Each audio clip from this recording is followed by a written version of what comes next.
Hello and welcome to the next spread in my altered book journal. That was the last one, and just for clarity I have stuck the page together to make this next one. I've also stuck these two pages together, makes it nice and sturdy, and you'll see that I have already gone through and found some words on the page, done my usual thing of gessoing the background out. So it says, her eyes sparkling, she was curiously sweet, I like her. So that's what I picked out from this spread, and I know already that I want to draw a face, and I'm thinking at the moment I might have the hair coming over this side, or I might draw either a bird, or I might draw a protea flower, because I love proteas in there. But this I got from Pinterest. Oops, this face, and I've chosen this one because I just want quite a sort of straightforward face that I'm going to use as a reference point. I'm not going to follow it directly. I don't like the way I'm getting reflected there. I don't want you to see my face. So I'm going to use it as a kind of reference, and I'm not going to follow it completely, but it gives me shade. You can see where the shadows are, you know, and you can see the proportion and everything. So that's what I'm going to do. So I'll probably speed it up as well, because it's a bit boring otherwise.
So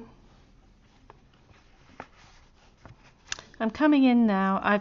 I've drawn a protea, and it's meant to be coming up through her hair eventually. I finished the face. Also, I took a photograph of the face so that I can, if the lines get covered, I can see what I did. Doesn't matter too much, but sometimes it's useful. So I've put my colours out, and I'm using cerulean blue, brilliant red, medium yellow, rose pink, and buff titanium. So I'm going to move these out of the way because I can't really work like this. But what I'm going to do is I'll show you first. I'm going to make up a skin colour, and I'm thinking I'm going to do it with a bit of pink in it.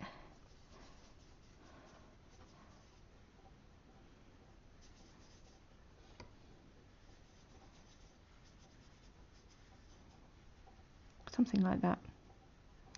And I'm going to make it quite fluidy, and then I'm going to see how it works. So these are the dark bits here.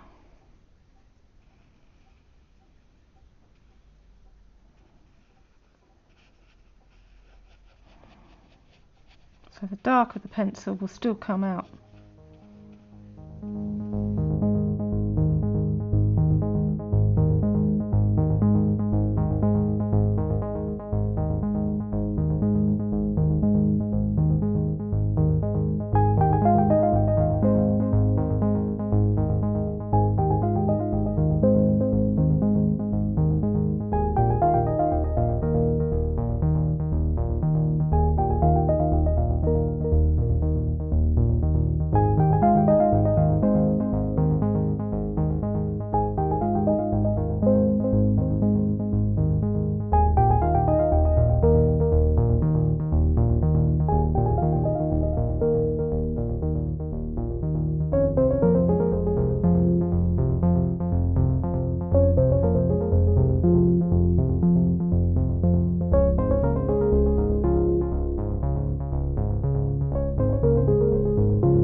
So you see I've coloured all the hair in, and this bit is darker and this bit's darker because I didn't put gesso on it, so that's just going to have to be the way it is. I'm not going to let that worry me. So I've made up a kind of darker colour of the buff titanium and pink by putting a tiny bit of blue into it, which gives a sort of darker bit for under the chin.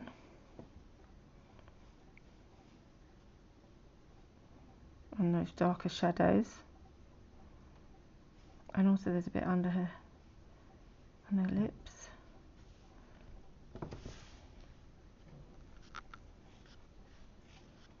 What I like about this technique is that it kind of, it's a bit more like watercolour, because it sort of, when you're using watery acrylic, you can sort of, on gesso, you can sort of blend it out before it dries.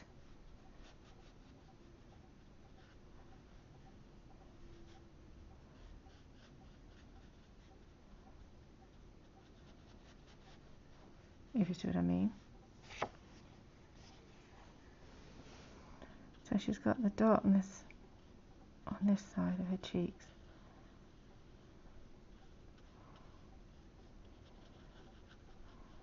And I'm just blending it out.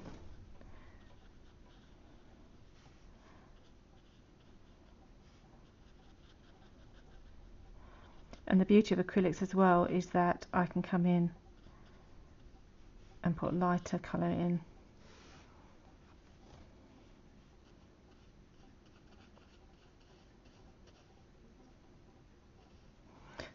For instance, I'm now going to come in with white gesso, and I'm putting that down her nose.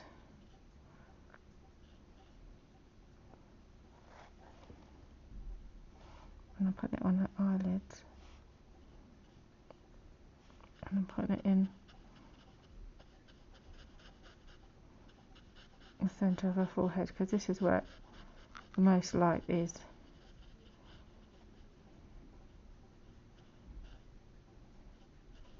Knowing that I'm going to come in again with some of the buff titanium.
Hi there, just coming in now to show you the finished spread, and I've come closer so that you can have a good look at what I've been doing. I just finished it off with some, there we go, these are the things I finished it off with. I used some dark pencil to go around some of these lines and the lines in her hair. I also used yellow Posca. Gosh, it's going in and out of focus, isn't it? I'm sorry about that. I don't know why it's doing that. Maybe it's because it's so close. I used yellow Posca to highlight parts of her hair. You won't notice it because I've edited it all out, but it's been one of those days where things have not gone right. So let me take this up a bit, stop it going in and out of focus. Yes, I've had a few technical difficulties this time. Let me just turn this side light off, see if that's better. You might be able to see the shadows better in her face. I was able to get some shading in there using that watery acrylics and blending it. So what else? Yes, I went around the area, around the edges of the leaves with my handy Caran d'Ache pencil, and I used black in her irises, pupil. It's not the iris, it's the pupil, isn't it? The very black bit in the middle. Eyelashes, and signed it. You must always sign your work. That's what I was told anyway, and I try to, but I don't always manage it. So thank you very much for watching. I hope you've enjoyed this spread. I hope you have fun making your own altered book. And of course, everyone's will be different because the words will always be different, and you'll always see different words to pick out.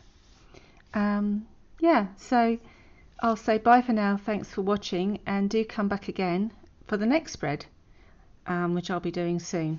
I'll be flicking over, and I think, just looking quickly, I can see that we're coming up to a sewn in part, which is really good for making a pocket. So I'm likely going to make a pocket next time, and I'll show you. It's one of the easiest ways to do it. Anyway, meanwhile, have fun, do lots of art, and I'll see you soon. Bye.